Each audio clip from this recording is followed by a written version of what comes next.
pada video kali ini kita akan membahas tentang konsep dasar ekonometrika. Jadi seperti kita ketahui, riset di bidang ekonomi, keuangan, manajemen, pemasaran, dan disiplin ilmu terkait lainnya itu semakin bersifat kuantitatif. Oleh karena itu, mahasiswa pada semua jurusan, hampir di semua jurusan ekonomi itu diwajibkan untuk mengambil mata kuliah ekonometrika. Jadi secara sederhana bisa kita artikan bahwa ekonometrika itu merupakan sebuah pengukuran indikator ekonomi.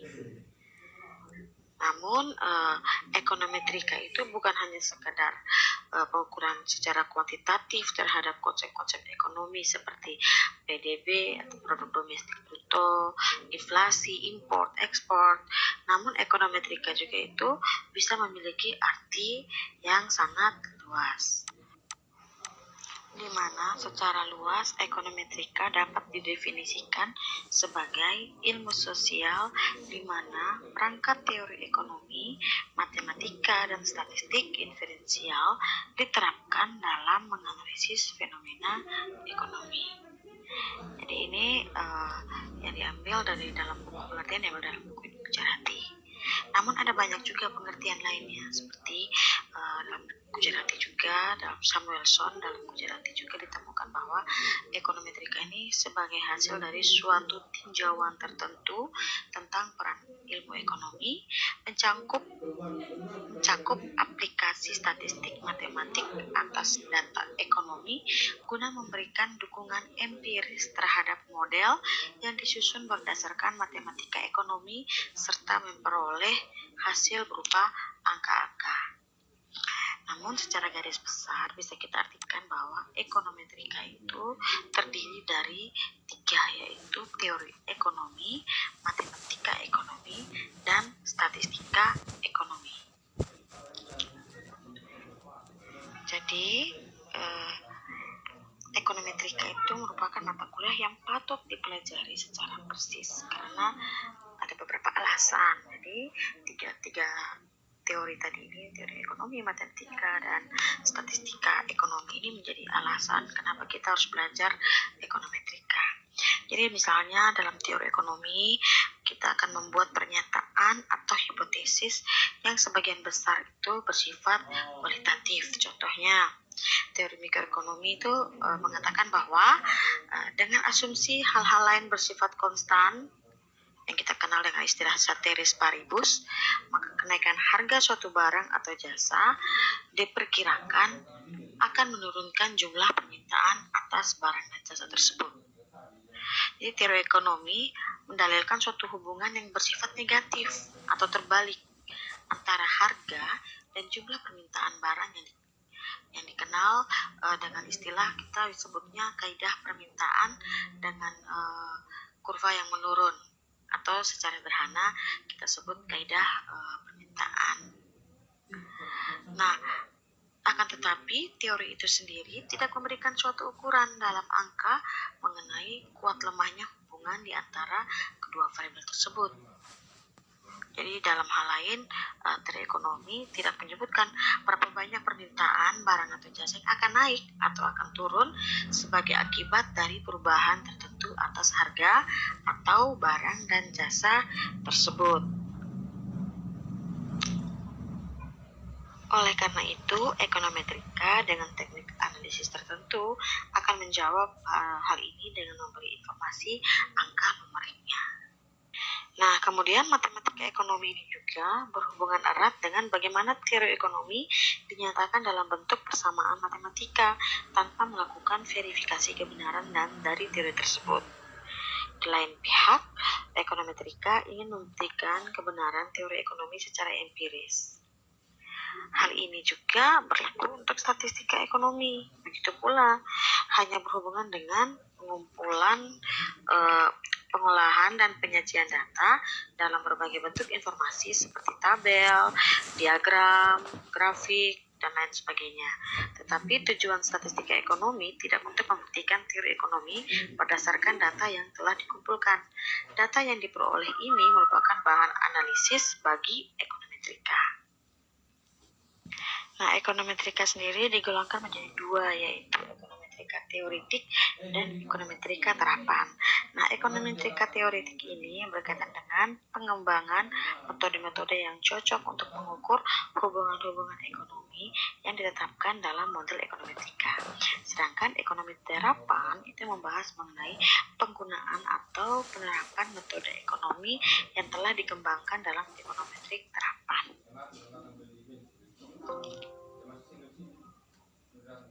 Kendati statistik matematik menyediakan banyak perangkat yang dapat digunakan bagi pengujian teori ekonomi, namun pakar ekonometrika juga sering memerlukan metodologi khusus karena sebagian besar data ekonomi itu bersifat unik, yakni bahwa data tersebut tidak selalu dihasilkan melalui suatu eksperimen data ekonomi yang terkendali ya, seperti halnya pakar di bidang meteorologi.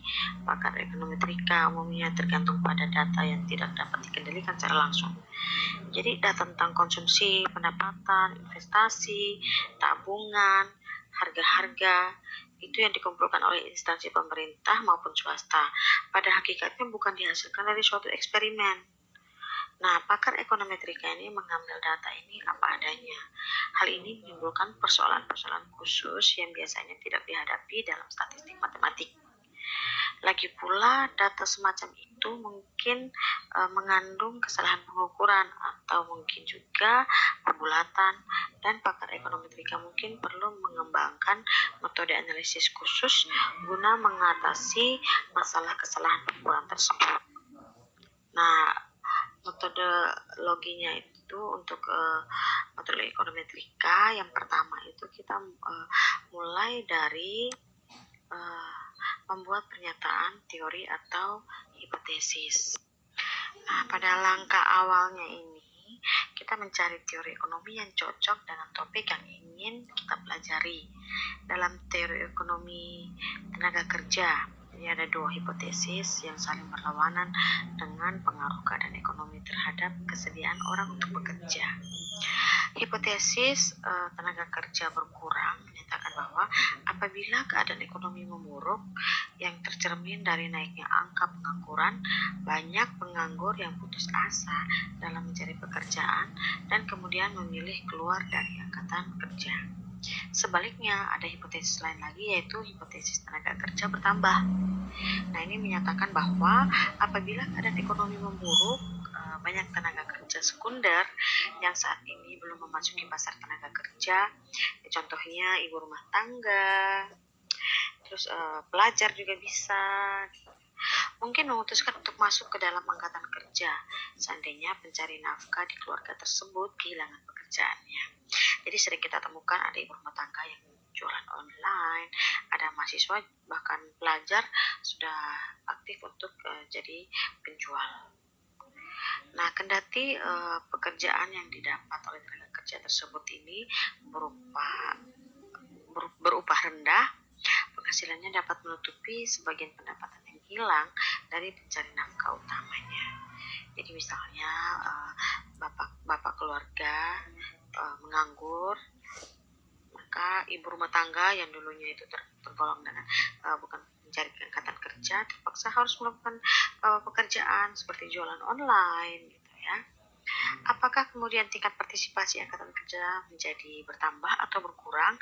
Jadi itu akan tergantung pada kekuatan relatif antara efek tenaga kerja bertambah dan efek tenaga kerja berkurang. Bila efek tenaga kerja tadi bertambah atau hipotesis tenaga kerja tadi bertambah lebih dominan, maka tingkat partisipasi angkatan kerja akan meningkat kendati pun angka pengangguran tinggi. Sebaliknya, jika efek tenaga kerja berkurang lebih dominan, maka tingkat partisipasi angkatan kerja akan menurun. Nah, bagaimana kita dapat menyelidiki hal ini? Nah, inilah yang akan sekarang kita pelajari dan kita menjadi pertanyaan empiris untuk kita. Nah, untuk keperluan untuk menjawab pertanyaan empiris tadi, maka kita memerlukan informasi kuantitatif. Nah, informasi yang kita butuhkan itu yang pastinya data yang akan menjawab tentang pengaruh relatif tadi. Nah, ada dua yang variabel akan kita ambil, yaitu angka pengangguran dan tingkat partisipasi angkatan kerja. Nah, data yang akan kita gunakan ini juga ada berbagai macam jenis data. Nanti akan kita bahas berikutnya. Langkah berikutnya adalah menentukan model matematis dari teori tersebut. Nah, untuk mengetahui pengaruh angka pengangguran terhadap tingkat partisipasi angkatan kerja, maka hal pertama yang perlu dilakukan adalah kita menggambarkan kedua variabel tersebut dalam bentuk diagram pencar atau scatter diagram. Diagram pencar tersebut itu bermanfaat untuk memperlihatkan bahwa bagaimana korelasi antara tingkat partisipasi angkatan kerja itu berkorelasi negatif dengan angka pengangguran, yang kemungkinan menyiratkan bahwa efek tenaga kerja berkurang lebih besar daripada efek tenaga kerja bertambah sebagai taksiran awal. Nah, kita dapat menggambar sebuah garis lurus melalui titik-titik yang terpencar dan menuliskan hubungan antara tingkat partisipasi angkatan kerja dan angka pengangguran dengan model matematis sederhana. Persamaan ini menunjukkan bahwa tingkat partisipasi angkatan kerja itu berkorelasi linear dengan angka pengangguran. Beta 1 dan beta 2 itu disebut sebagai parameter dari fungsi linear, di mana beta 1 itu disebut juga dengan titik potong yang menyatakan besarnya nilai tingkat partisipasi angkatan kerja bila mana angka pengangguran sebesar 0. Sedangkan beta 2 disebut sebagai kemiringan atau slope, yang kemiringan tersebut mengukur tingkat perubahan tingkat partisipasi angkatan kerja untuk setiap 1 unit perubahan angka pengangguran. Atau secara lebih umum dapat dikatakan bahwa kemiringan atau lereng mengukur tingkat perubahan nilai variabel di sisi kiri persamaan untuk setiap unit perubahan nilai variabel di sisi kanan persamaan. Koefisien kemiringan beta 2 ini dapat bernilai positif apabila hipotesis tenaga kerja atau efek tenaga kerja bertambah lebih besar daripada efek tenaga kerja berkurang, atau negatif apabila efek tenaga kerja berkurang lebih besar daripada efek tenaga kerja bertambah. Jadi kalau kita perhatikan scatter di atas ini, nah ini merupakan tingkat partisipasi angkatan kerja dan ini merupakan angka pengangguran. Nah, berdasarkan scatter di atas ini bisa kita lihat bahwa kedua variabel tersebut berkorelasi secara terbalik atau negatif. Hubungan antara keduanya itu tidaklah benar-benar linear, karena bila kita menggambar sebuah garis lurus yang melalui 23 titik data, misalnya data ada 23, tidak semua titik data terletak persis di garis lurus tersebut. Jadi bisa saja titik-titik data itu ada yang berada di kisaran garis ini, scatter ini. Jadi tidak serta-merta berada atau sejajar dengan garis scatter ini. Nah, perlu kita ingat bahwa untuk menggambar sebuah garis lurus kita hanya memerlukan 2 titik saja. Mengapa kita ke 23 titik data tersebut tidak persis berada di garis lurus? Kita hanya yang dinyatakan dalam model matematis seperti yang kita lihat, yaitu tingkat partisipasi angkatan kerja sama dengan beta 1 tambah beta 2 angka pengangguran. Jadi kita harus ingat bahwa data kita tentang angka tenaga kerja atau angkatan kerja dan pengangguran itu tidak dihimpun berdasarkan percobaan. Jadi sebagaimana telah dinyatakan sebelumnya, di samping hipotesis tenaga kerja bertambah dan tenaga kerja berkurang, barangkali ada faktor-faktor lain lagi yang mempengaruhi keputusan orang untuk masuk ke dalam angkatan kerja. Sebagai akibatnya, hubungannya teramati antara tingkat partisipasi angkatan kerja dan angka pengangguran mungkin tidak tepat. Nah, untuk memasukkan pengaruh semua variabel lain, maka itu kita akan sebut dengan membuat model baru, yaitu memasukkan model ekonometrika. menentukan model statistik atau ekonometrik dari teori tersebut. Jadi itulah gunanya manfaat ekonometrika gitu, bahwa kita melihat bahwa ada faktor-faktor lain lagi yang bisa mempengaruhi tingkat partisipasi angkatan kerja selain angka pengangguran. Nah, biasanya untuk memasukkan pengaruh semua variabel lain itu kita simbolkan dengan variabel mu. Nah, sehingga kita tambahkan di sini tambah mu.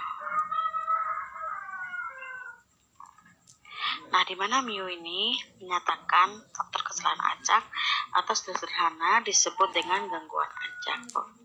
Variabel mu ini mewakili semua faktor selain angka pengangguran yang mempengaruhi tingkat partisipasi angkatan kerja, tetapi tidak ditunjukkan secara eksplisit di dalam model.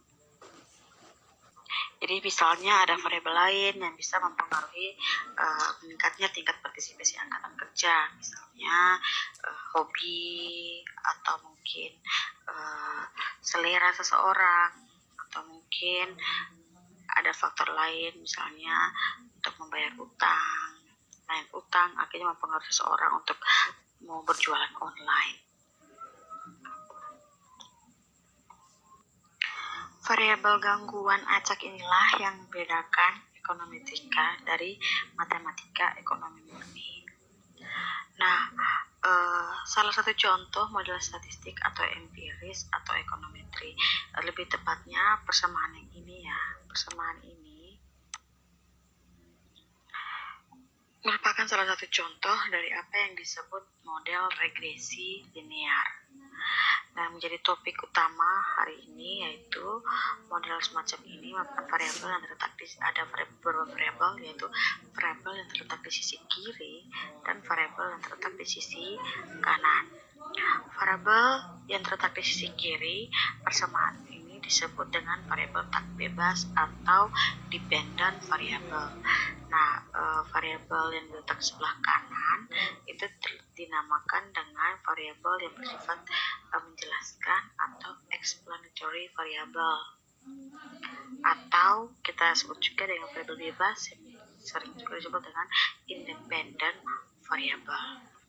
Dalam analisis regresi linear, sasaran utama kita adalah menjelaskan perilaku suatu variabel, yakni variabel yang tak bebas tadi atau variabel dependent, sehubungan dengan perilaku satu atau lebih variabel lain, dalam hal ini variabel bebas atau variabel independen, dengan memperhitungkan fakta bahwa hubungan antara semua variabel tersebut bersifat tidak pasti.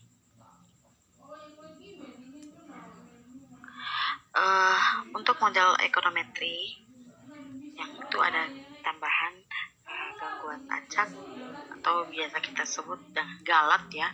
Mungkin kita akan lebih sebut itu dengan istilah galat. Itu adalah galat. Nah, hal ini berarti dalam persamaan sebelum adanya galat ini berarti bahwa matematika ekonomi dan ekonometrika itu merupakan dua disiplin ilmu yang bersifat saling melengkapi. Jadi kalau matematika tadi tidak menampilkan galat karena memang hanya memmatematikakan teori yang ada gitu. Kemudian di dalam teori ekonometri kita menambahkan galat. Kenapa?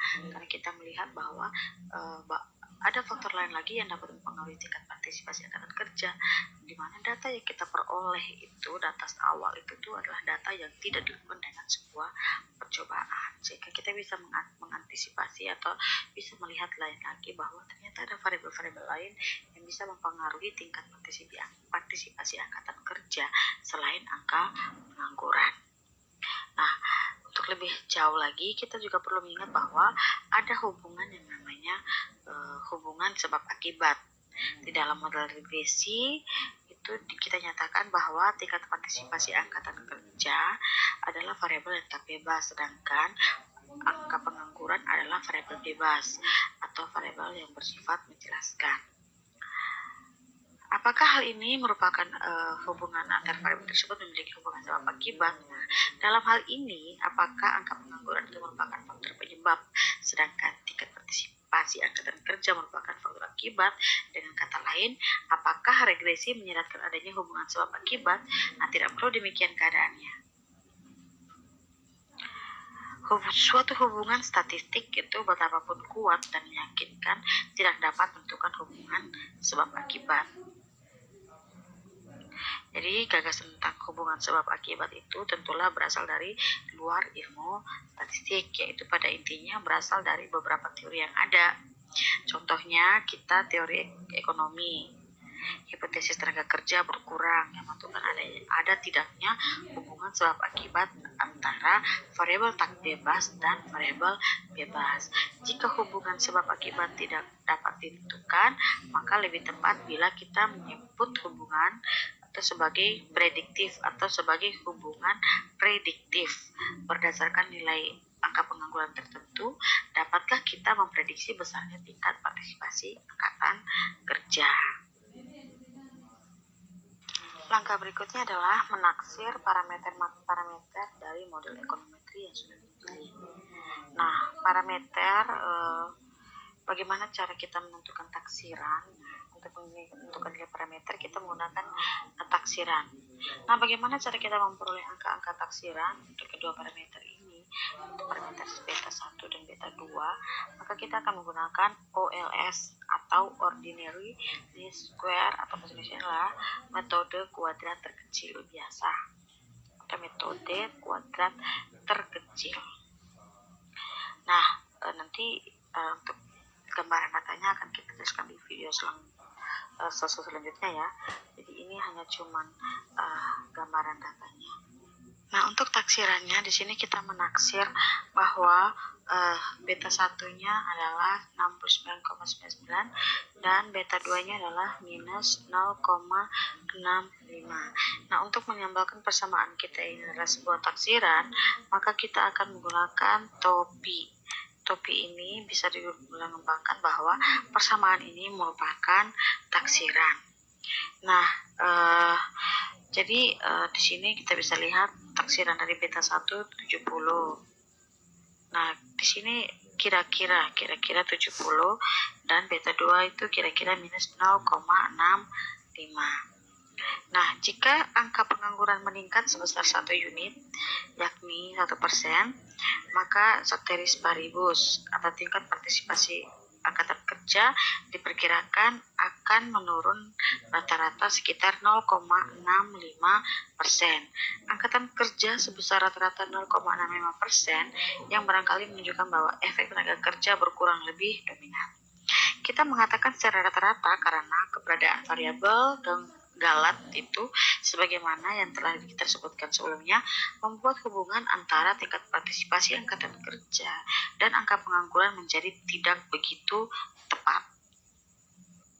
Sedangkan nilai 69,99 ini maksudnya adalah nilai sebesar 69,99 menunjukkan bahwa nilai rata-rata tingkat partisipasi angkatan kerja akan sebesar kira-kira 69,99% apabila angka pengangguran sebesar 0. Nah, dalam hal ini sekitar 69,99%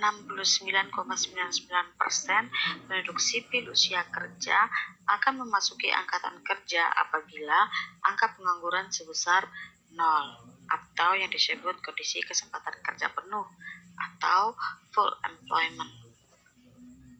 Langkah berikutnya adalah memeriksa kecocokan model atau pengujian spesifikasi model. Jadi kita mau melihat seberapa cocokkah model kita yang sudah kita buat. Memang benar bahwa orang akan mempertimbangkan kondisi pasar tenaga kerja itu yang diukur dengan angka pengangguran sebelum memasuki pasar tenaga kerja. Jadi contohnya pada tahun 82, di mana pada tahun tersebut terjadi resesi. Jadi angka pengangguran sipil di Amerika Serikat itu mencapai sekitar 9,7%. Bandingkan dengan angka pengangguran pada tahun 2001 yang hanya sebesar 4,8%. Nah, orang mungkin lebih tidak tertarik masuk ke dalam pasar tenaga kerja pada saat angka pengangguran mencapai 9% dibandingkan pada waktu angka pengangguran sebesar 5%. Akan tetapi, ada faktor-faktor lain yang juga berpengaruh terhadap keputusan seseorang untuk masuk ke dalam angkatan kerja. Contohnya, tingkat upah atau pendapatan per jam yang berlaku di pasar tenaga kerja juga merupakan variabel penentu yang penting. Setidaknya dalam jangka pendek, tingkat upah yang lebih tinggi dapat menarik lebih banyak pekerja ke dalam pasar tenaga kerja dengan asumsi bahwa semua hal lain tidak berubah atau ceteris paribus. Nah, untuk mengetahui bobot dari variabel tersebut, kita juga akan menggunakan data tentang rata-rata pendapatan real per jam, di mana pendapatan real itu dihitung berdasarkan harga konstan pada tahun 1982. Nah, ini persamaannya seperti ini. Tingkat partisipasi angkatan kerja ditambahkan dengan angka pengangguran dan rata-rata pendapatan real per jam. Nah, persamaan ini merupakan salah satu contoh model regresi linear berganda. Berbeda dengan persamaan yang di atasnya, itu merupakan salah satu contoh model regresi linear sederhana. Nah, dalam model regresi dua variabel ada satu variabel bebas, sedangkan dalam model regresi berganda ada beberapa variabel bebas atau banyak.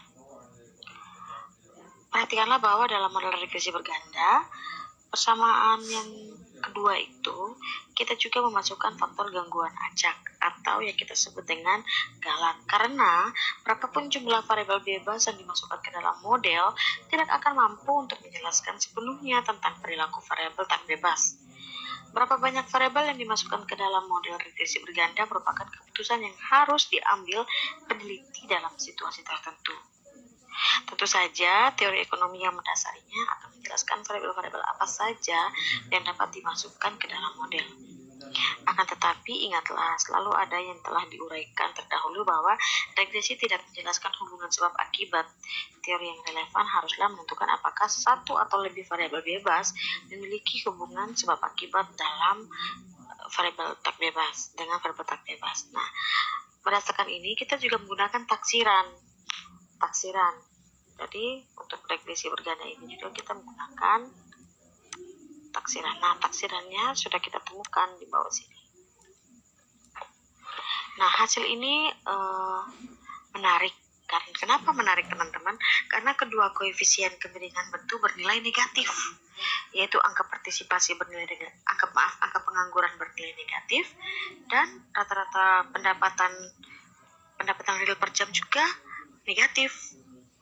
Koefisien angka pengangguran negatif menunjukkan bahwa ceteris paribus, atau yakni menganggap pengaruh dari rata-rata pendapatan per jam itu tetap tidak berubah.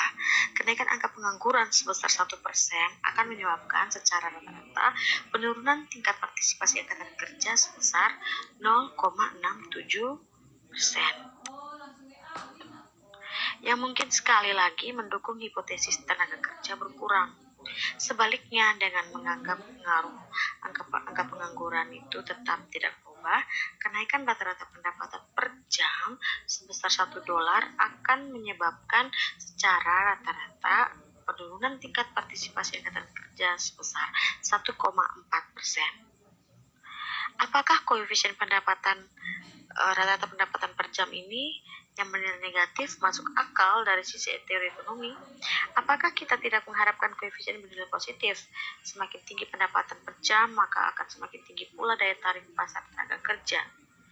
Namun, demikian kita dapat membenarkan koefisien yang negatif dengan mengingat konsep kembar dari mikroekonomi, yaitu efek pendapatan dan efek substitusi. Model mana yang akan kita pilih? Apakah persamaan yang di atas, persamaan pertama ini, ataukah persamaan yang ini? Nah, karena persamaan yang di bawah, yang kedua itu mencakup pula persamaan yang pertama. Dan karena persamaan tersebut memuat dimensi tambahan, yaitu penghasilan atau rata-rata pendapatan per jam ke dalam analisis, maka kita bisa memilih persamaan yang kedua. Namun, persamaan yang pertama itu mengasumsikan akan berhenti sampai di mana? Mengasumsikan secara implisit bahwa variabel-variabel lain di luar angka pengangguran dipertahankan itu konstan. Sebagai contoh, partisipasi angkatan kerja mungkin tidak tergantung pada kekayaan keluarga, jumlah anak di bawah usia 6 tahun, tersedianya tempat penitipan balita, kepercayaan agama, tersedia tunjangan sosial, dan lain sebagainya. Kendati pun data tentang variabel-variabel ini tersedia, kita mungkin tidak ingin memasukkan semua variabel tersebut ke dalam model, karena tujuan pengembangan model ekonometri adalah bukan untuk menangkap realitas secara keseluruhan, melainkan hanya segi-segi yang penting saja. Jadi bila kita memutuskan untuk memasukkan semua variabel yang mungkin ke dalam model regresi, model tersebut akan menjadi susah dipakai dan sangat tidak praktis. Model yang akhirnya dipilih haruslah merupakan replika yang cukup masuk akal dari realitas yang sesungguhnya sekali lagi harus masuk akal. Nah, kita akan membahas masalah ini lebih lanjut dan kita akan mengetahui sampai sejauh mana kita dapat mengembangkan sebuah model. Setelah memeriksa kecocokan model, maka berikutnya adalah menguji hipotesis yang dihasilkan dari model. Jadi kita melihat bahwa apakah hasil yang kita dapatkan ini sudah sesuai dengan hipotesis yang kita lakukan sejak awal, yaitu membuat pernyataan teori atau hipotesis. Kemudian langkah berikutnya adalah menggunakan model untuk melakukan prediksi atau peramalan. Jadi di sini kita bisa mengandaikan jika seandainya angka pengangguran itu meningkat sebanyak 100 jiwa, maka besarnya tingkat partisipasi angkatan kerja adalah 12,5. Jadi, meskipun kita mengkaji metodologi ekonometri dengan menggunakan contoh dari ilmu ekonomi, seperti ini kita gunakan contoh tenaga kerja. Nah, perlu kita beritahukan atau kita tegaskan bahwa prosedur yang sama ini juga dapat digunakan untuk menganalisis hubungan kuantitatif antar variabel-variabel yang ada pada disiplin ilmu lainnya, seperti ilmu bidang politik, hubungan internasional, psikologi, sosiologi, meteorologi, kedokteran. Di berbagai disiplin ilmu lainnya, kita juga menggunakan analisis regresi untuk menganalisis hubungan kuantitatif antar variabel yang sesuai pada disiplin ilmu masing-masing. Keberhasilan dari setiap analisis regresi tergantung dari ada tidaknya ketersediaan data. Oleh karena itu, kita akan membahas tentang sifat, sumber, dan keterbatasan data yang dijumpai dalam pengumpulan data. Nah, data itu sendiri, dari proses pengumpulan data dibagi menjadi data sekunder dan data primer. Nah, untuk data primer itu adalah data yang diperoleh secara langsung dari objek, baik melalui metode wawancara, kuesioner, telepon, dan sebagainya. Sedangkan data sekunder adalah data yang kita peroleh dari sumber kedua, dan biasanya data ini sudah siap pakai. Nah, data sekunder ini mudah kita dapatkan dan tersebar luas di berbagai sumber. Data-data ekonomi yang dikeluarkan pemerintah, baik dari Badan Pusat Statistik maupun data dari Bank Indonesia, itu sudah tersedia lengkap. Begitu pula data-data bisnis juga sudah relatif tersedia seiring dengan banyaknya perusahaan yang sudah go public ya, semuanya serba online.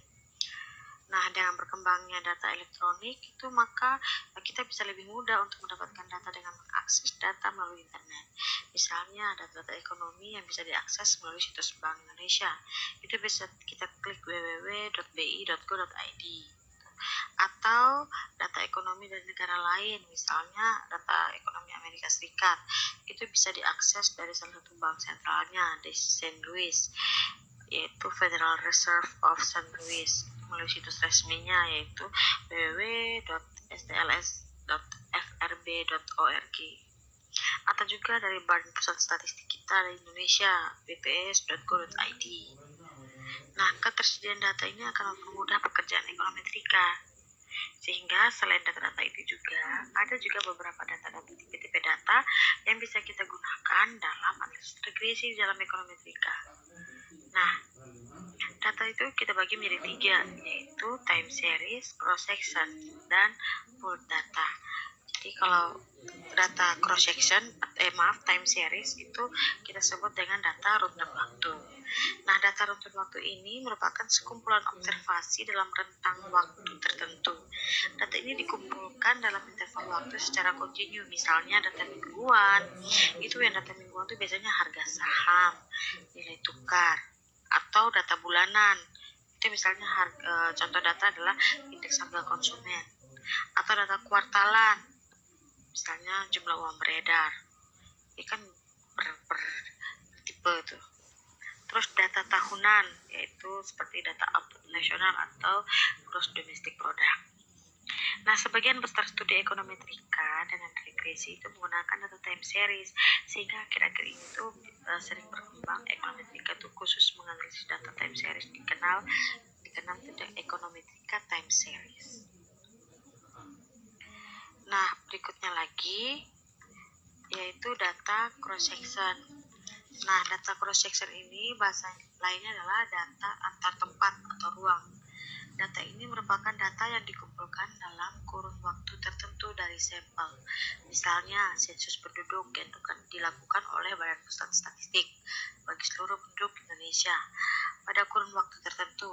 Contoh lain adalah data sensus pertanian. Itu dilakukan dalam tahun tertentu di seluruh provinsi di Indonesia. Dari sensus pertanian ini akan didapatkan data tentang produksi padi, input yang digunakan seperti bibit, pupuk, dan tenaga kerja. Sebagaimana pada data time series, data ini juga mengandung kelemahan berkaitan erat dengan masalah heterogenitas datanya.